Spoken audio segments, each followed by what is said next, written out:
negative self-talk. How do you stop it? What causes it? And some more tips and secrets. I got it for you right here. Welcome. My name is Reggie. I'm the founder of Fit for Freelance, where I build adaptive business leaders through compassionate health coaching. I'm streaming live on YouTube, Facebook, and now LinkedIn. So what up? Here we go. I want to talk to you today about something I was listening to. It's a podcast called Hidden Brain.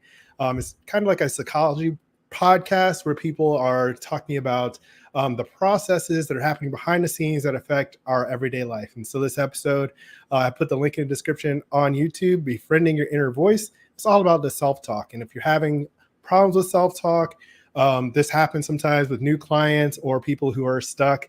It's very easy to get stuck if you're having negative thoughts pop up anytime you're trying new things, ideas like I'm not good enough to do this. Or if you mess up on a new health plan or your diet or something doesn't go right, you tell yourself you're stupid, I suck at this, why'd I even try?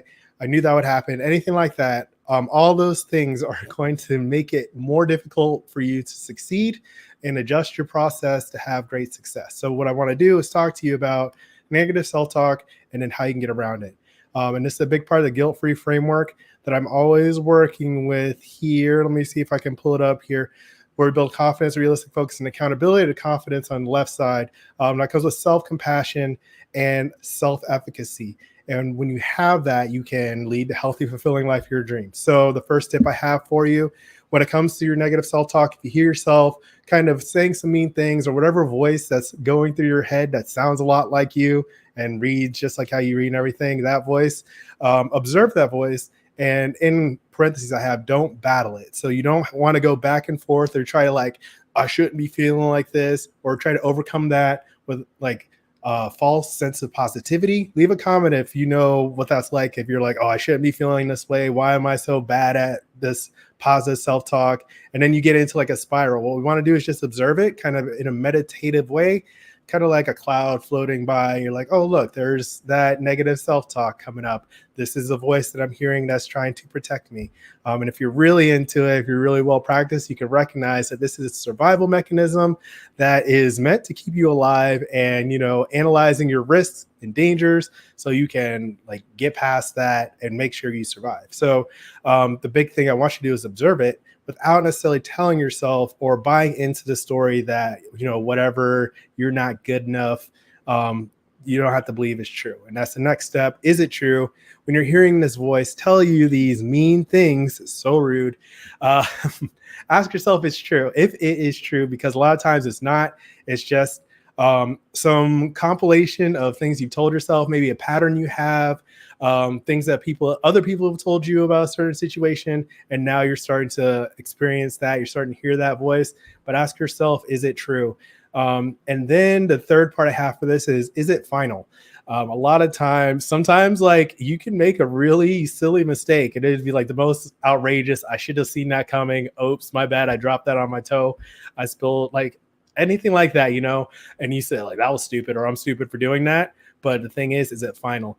Sometimes you learn that you don't have all the resources or information for something. And so you make a mistake. And so you start to feel that negative self-talk, but then you can ask yourself, is this final? Am I really an idiot? Or am I just recognizing that I need to find some more resources to support what I'm working for here? Leave a like if you know what I'm talking about. And then the next step I have for you is redirect it. So when you hear yourself talking to yourself with these negative self-talk, some kind of ideas, some like intrusive thoughts, just redirect that. You don't have to make it a big deal, actually. That would be the next. That's like kind of advanced when you just like can observe it and be like, all right, let's just feel better about this. Like, it's okay that I'm feeling this way, and this is what I'm going towards here. So you redirect that, and that'll help a lot. A core value of Fit for Freelance is compassion. And one of the tips you see a lot online is talk to yourself like you would a friend or a child. And for some of you, that's going to mean being nicer to your friends or your children or children in general. But really, this is important to have that compassion to where even if like a kid spills like a whole gallon of juice on the floor, you're not going to be like, oh, you stupid idiot, blah, blah, blah. You'd be like, oops, like you got to do something about that. Let's just clean that up. Let's keep it moving kind of thing. And you want to treat yourself with that same compassion. Same with a friend who makes a mistake. You're not really going to berate them. You're just going to say, oh, this is not correct. How can we fix this? Or how can I support you to make a change? And really, you're just looking for that support, that sense of accountability and compassion for yourself when you're experiencing this negative self-talk. Okay. And next, I have 3 tips for you. So that's how you can just sort through your negative self-talk. Now, here are some ways that can prevent you from experiencing negative self-talk, or things that your self-talk is kind of indicating you're ready for a next step in. Okay. 1, have a big vision. A lot of times, if you're experiencing negative self-talk and you're starting to get some paralysis, like overthinking things, ruminating, getting stuck, maybe feeling a little anxious, having a big vision for what you want, a huge goal, can take you out of like that small moment of like, I am so terrible at everything, or I just made a huge mistake, I'll never get past this. So if you have a bigger vision for yourself, maybe a weekly goal or a quarterly goal or an overall life vision, then you can realize like this is just one small step in what you're doing, and then you can keep going on beyond that. And a big question I always ask is the vision of Fit for Freelance. Every entrepreneur knows what the healthy, fulfilling life of their dreams looks like. So when you have this kind of vision for yourself, we help you work on that with the guilt-free game plan. Then like the little steps in between are important, but you realize that you are in practice for what you're doing. And it's not like an end all be all kind of thing. You don't feel that awful if you have a little mishap or slip up, or you cheat on your diet, or you skip the gym one time, because it's about the bigger picture. So what does a healthy, fulfilling life of your dreams look like? Let me know, DM, leave a comment, anything like that. Okay, the second tip I have for you, create a practice that gives you small wins and builds momentum, showing that you can do new things. And this is something that I pointed out in my success testimonial last week with Lindsay. I'll put a link in the description below on YouTube. Basically, we're talking about it's not about having some crazy all or nothing diet, right? This happens all the time. That New Year's resolution, something you're like all in, I'm just not going to eat sugar ever again, that kind of thing. And it's not realistic for you. And that realistic focus is a major part of the guilt-free process, because when you have realistic focus, you can take smaller steps and have a practice that you're like, oh, I did that. Like just walking around the block once a day or something like that, something really small. You'd be like, this is stupid. Why would I have to do something so small when I can just do something big? But when you realize you're doing those small things, you start to build a lot of momentum and confidence. And when you start to do that, that signals that you have the ability and capability to learn new things. Similarly, like an example, I do calligraphy. So when I practice my handwriting, it starts out, it's like, oh man, this is not good. But as I continue to practice the letter forms and all that, I get better at it. And then I understand like, okay, this is a skill that I can develop. And I apply that to other areas of my life. And this is kind of like a metaphor for what I do at Fit for Freelance. I use these health processes, these kind of mindset tips and stuff. So you learn how you can do it with like physical things like activity and food. And then you can apply that to your business and have more success like that. So that's why I talk about your health and business goals, because they are kind of interlocked like that. Okay.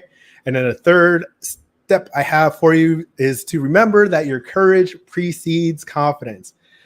I don't know why I set that up to say it so hard, but basically a lot of times people will be looking for confidence, or you'll think that you can't have any negative self-talk at all before you do something that's challenging. And that's not the case almost ever.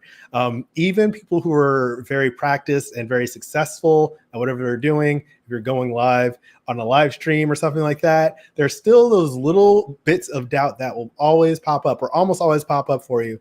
And the thing is, when you have that big vision and you know you have realistic focus in your steps, you can take courage to take a small incremental step. And that's what builds your confidence. So when you see someone who appears confident all the time, it's usually not because they're just the most confident person or born confidently, born with confidence.